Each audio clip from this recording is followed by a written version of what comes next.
lot of stuff out there, in the truth movement. They think that the king owns the land. He doesn't.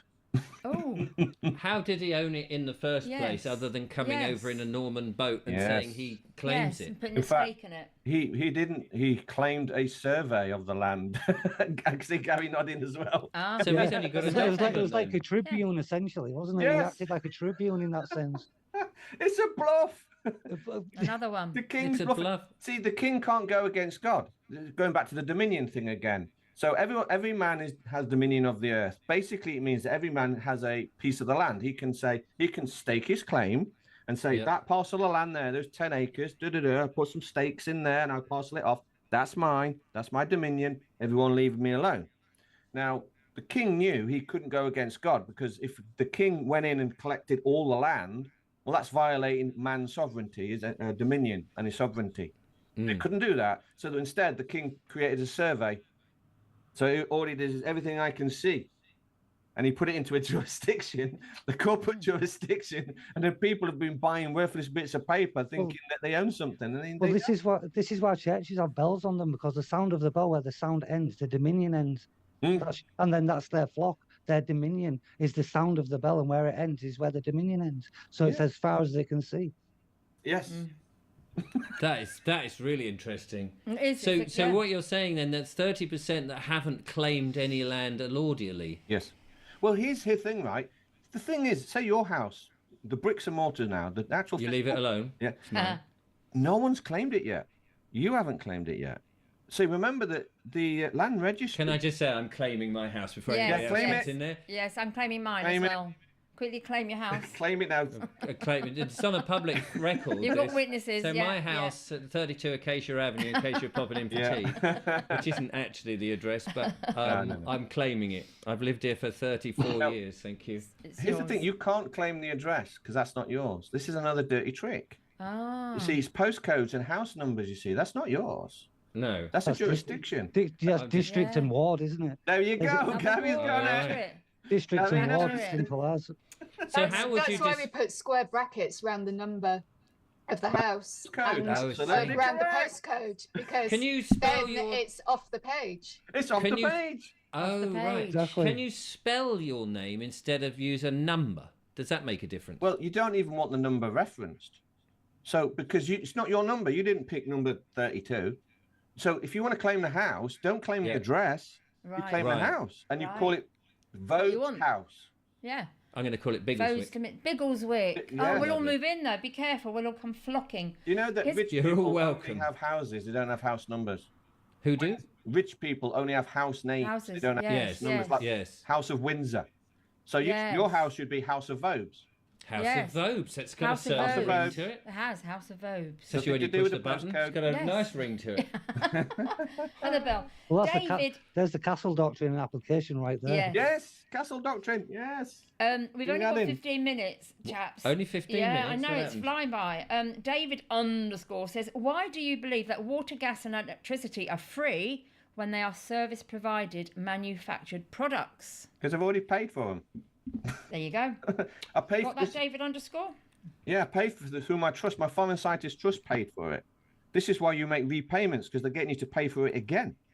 Oh, yes. Okay. Repayment. Repayment. Repayments. Repaying. You're repaying. Yeah, you're doing it again. So I've already Yeah. paid. Now, the way it works is you have a foreign scientist trust. I'm going to really just slimline it here, but you've got a foreign scientist trust operating at the national level. That creates credit in your name. The government uses that. You're the creditor, and it builds power stations and creates electricity, but it creates a debt. And what it is the government is supposed to pay you that back because you're the creditor, they're the debtor, but they don't want to do that. So instead, they sell the debt to utility companies, and they are credit brokers, and they sell you the debt, tricking you into thinking you're buying gas and electricity, but in fact, you're buying back your own debt. That's why they send So- you. That's why they send you a statement, because you're a shareholder. Yes. So can they I- send I you a can- statement? So It's a can I statement just... because you're I- a shareholder, isn't it? And you're a paid-up shareholder, so you get a statement of the balance. Right. So I'm going to share you a story here. You're going to share us one? I'm going to share you here. All right, it's Max Bygraves. Is that, do you want to tell us I a want story? to tell you Through a the story. story. Tommy Cooper. So I had a letter the other day, well, a few weeks ago. I had a letter from the water company. I won't mention their name in case they're watching. But I had a letter saying that there was some data breach, that my name and number and bank account or whatever in some sort of stuff. The same. And they said, it's gone, ever so sorry, but don't panic. There's no reason to panic or whatever. So I immediately cancelled the direct debit. I have very few direct debits. Probably that's the last one.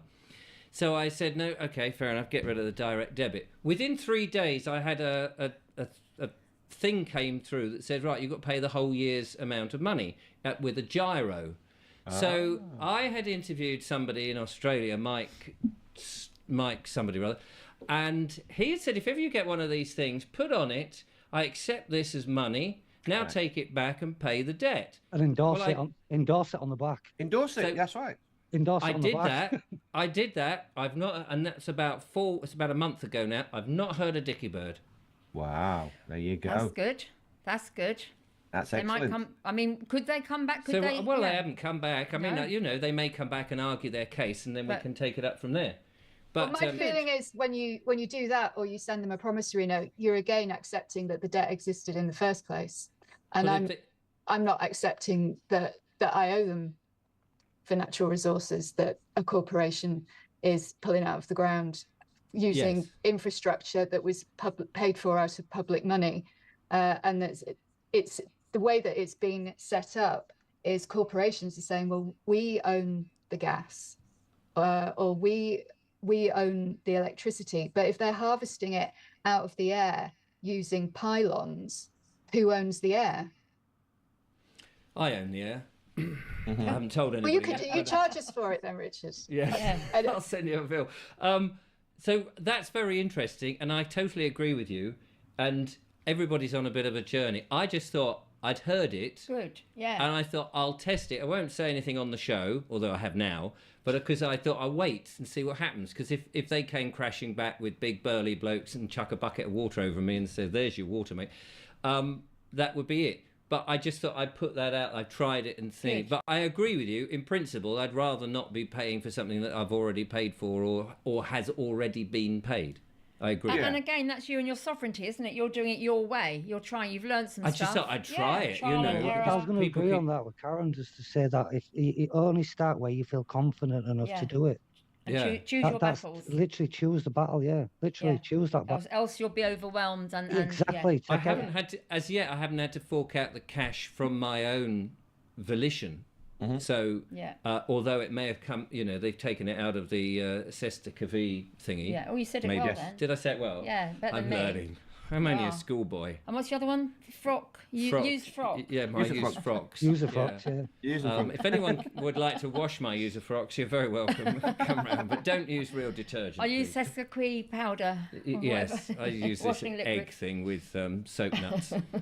Water question as well. I mean, isn't the fact that the water is abundant in the earth, and we've got primary water which is oxygenated, mineralized and wonderful to drink, but they're not boring down and giving us that. They're giving us a concoction of chemicals, I believe, designed to slow us down and kill us. And then the money that we're paying for it, after we've paid for our own chemicals, it's been that those water companies are owned by shareholders that aren't even in the United Kingdom jurisdiction. They're elsewhere. Lots of them are Chinese. And so we need to follow where that money is going. And where's the evidence that it's paying for the electricity and the gas? And if so, who owns it in the first place? And plus all your water's been through at least 4 sets of kidneys before you get it. Yeah.